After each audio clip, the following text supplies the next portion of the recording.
A alteração do plano de ensino médio, ou novo ensino médio, como vem sendo tratado, é pauta não só nas escolas aqui em Cachoeira do Sul, mas em todo o país. E também é motivo de discussão e reflexão, especialmente entre os educadores e os especialistas em educação. Hoje eu converso com o Ivan Gontijo, ele que é coordenador de políticas educacionais da organização Todos pela Educação. Eu recebo aqui então o Ivan para falar um pouco sobre essa pauta, sobre os desafios do ensino médio e como os especialistas vêm avaliando essa mudança implementada pelo governo federal. Ivan, boa tarde, muito obrigada por ter aceito o convite. Gostaria de imediato que tu fizesse uma análise aí sobre como vem sendo recebida pelos especialistas essas alterações que vieram de forma meio de cima para baixo, sem consultar os atores, os principais envolvidos nessa mudança da composição curricular e da proposta de formação do ensino médio para os alunos. Bom, em primeiro lugar, um prazer falar com vocês sobre essa temática tão importante para o nosso país, que é essa discussão sobre o ensino médio, né? Então, em primeiro lugar, é importante a gente pontuar que o ensino médio hoje é a etapa, quando a gente compara com o ensino fundamental, anos iniciais e anos finais, e o ensino médio, os resultados de aprendizagem no ensino médio são os piores. Então, basicamente, de cada 10 alunos que se formam no ensino médio, apenas um tem aprendizagem adequada em matemática. Então, é uma etapa que tem uma série de desafios que, de modo geral, os alunos apresentam indicadores de aprendizagem muito baixos, a evasão também é um desafio muito grande, a evasão, o abandono. Então, é uma etapa que precisa ser repensada, né? A forma como hoje o ensino médio ofertado tradicionalmente nas redes públicas de ensino do Brasil não tem entregado os resultados que os nossos jovens merecem. Então, é nesse contexto que surge essa discussão sobre como que a gente consegue tornar o ensino médio brasileiro mais atrativo, que dê mais protagonismo para os jovens, maior capacidade de escolha. E a reforma do ensino médio é uma tentativa de tornar, de fato, o ensino médio brasileiro mais atrativo para os jovens. E o desafio que a gente tem agora é como implementar todos os mecanismos e os elementos que estão presentes na regulamentação, na legislação, para que não seja apenas coisas bonitas escritas num papel, mas que de fato cheguem em todas as escolas do Brasil para garantir que os nossos jovens tenham acesso a uma formação de qualidade e consigam ter um desenvolvimento mais pleno dos seus projetos de vida.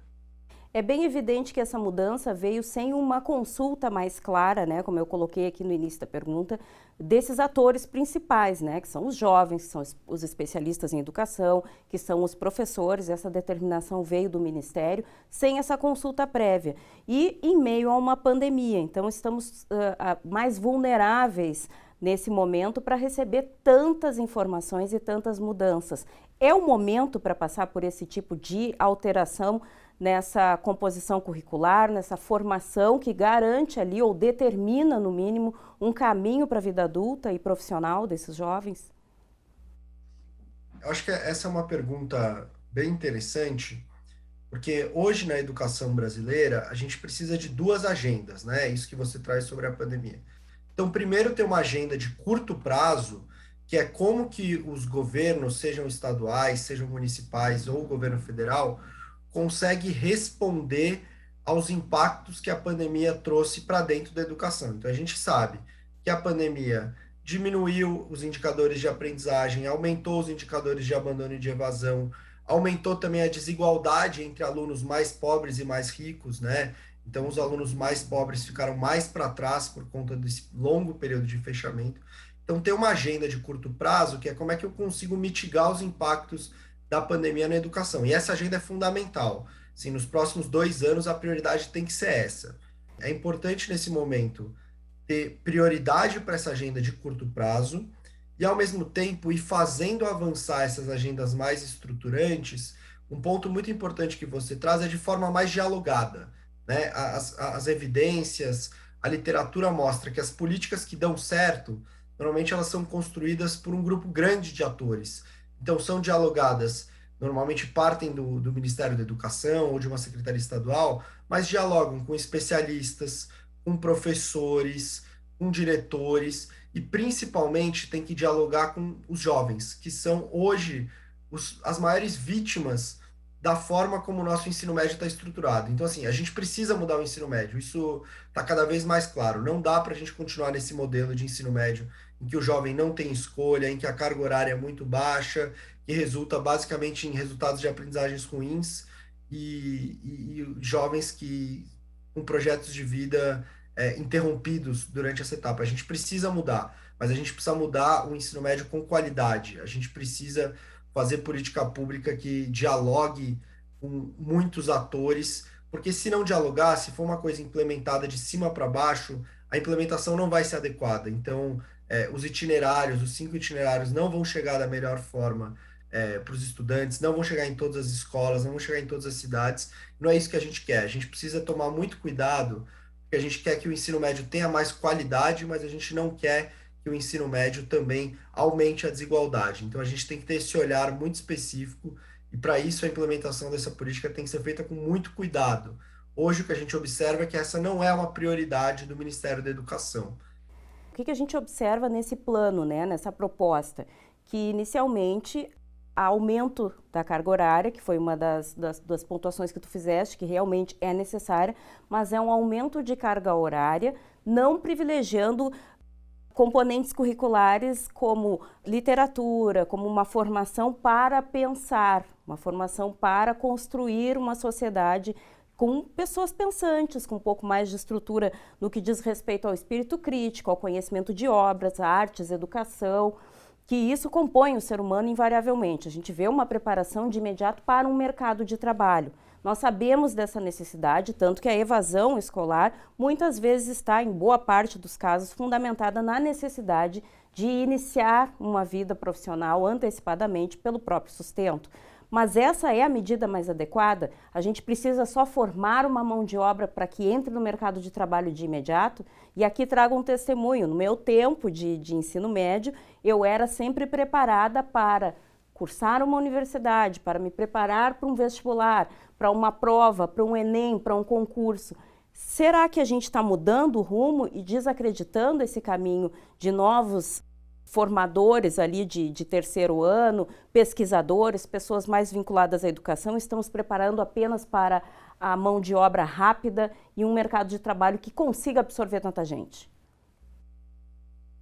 Ótimo, essa pergunta é bem importante porque nos dá oportunidade de esclarecer um pouco o que é o novo ensino médio, né? O novo ensino médio ele é composto por 5 itinerários formativos. Um desses itinerários, que é o chamado quinto itinerário, é voltado para a formação profissional e tecnológica, né? Que é o que tem levantado mais debates, inclusive com falas muito polêmicas do atual ministro da Educação, né? Sobre essa modalidade. O que é importante a gente frisar? Não a gente não confundir o novo ensino médio com o quinto itinerário. Então, o quinto itinerário é só um dos itinerários dentro dos 5 possíveis. Falando principalmente sobre essa formação voltada para o mundo do trabalho, né, esse quinto itinerário, o que é importante a gente pontuar? No Brasil, hoje, mais ou menos 20% dos jovens conseguem ingressar no ensino superior, né? E aí 80% ali dos jovens param a sua trajetória acadêmica no ensino médio e muitas vezes saem sem ter uma formação especializada, né? Então é importante a gente olhar para o ensino quinto itinerário, para o que a gente chama de EPT, né? O ensino profissional tecnológico, como uma possibilidade para o jovem que talvez não ingresse na universidade, né? Então, isso não quer dizer que a gente deva escolher assim, você não vai ter chance de ir para a universidade, então você tem que ir para o ensino profissional tecnológico. Não, mas o jovem pode optar também por esse itinerário e ter uma capacitação profissional. A tua expertise diz que é uma alternativa que vai colaborar ainda mais para que eles saiam dali com um direcionamento ou tende a deixar o pessoal ainda mais confuso? Esse é um outro ponto bastante polêmico sobre essa arquitetura do novo ensino médio, que é o seguinte: hoje em dia, basicamente, como é que funciona? o estudante, ele está na escola, ele tem, sei lá, 4 horas de matemática, 4 horas de português, 2 horas de física. Então, a carga horária ali, a divisão das disciplinas na carga horária é fixa, né? Então, ele não tem nenhum poder de escolha. Com a nova arquitetura, o que que o estudante vai poder fazer? Ele vai poder optar por fazer eletivas, por ter uma carga horária maior ali no itinerário que ele escolheu. Então, se ele está no itinerário de linguagens, ele vai ter uma carga horária maior de, por exemplo, de inglês, de português, etc. Mas ele também não deixa de ter as outras disciplinas, né? Ele não deixa de ter a disciplina de matemática, a disciplina de física, de química, só que ele tem com uma carga horária menor, né? Então, com uma profundidade menor do que se tem hoje. Então, hoje em dia os currículos são muito extensos, né? Quando você compara o que está no currículo é, de ensino médio de muitas escolas de física, são coisas super profundas. Então, o que vai acontecer é que o estudante vai ter menos, uma carga horária um pouquinho menor dessas disciplinas não prioritárias, mas ele vai continuar tendo contato com essas disciplinas. E aí, quando ele for, por exemplo, fazer o Enem, ele vai ter alguma base também para concorrer nessas outras carreiras. Então, eu acho que assim, a escolha do itinerário não é. Se o jovem escolher o itinerário de linguagem, não quer dizer que ele vai ter que ser um profissional do campo de linguagens necessariamente, mas só que naquela etapa da vida dele, ele vai ter uma formação mais voltada para essas disciplinas.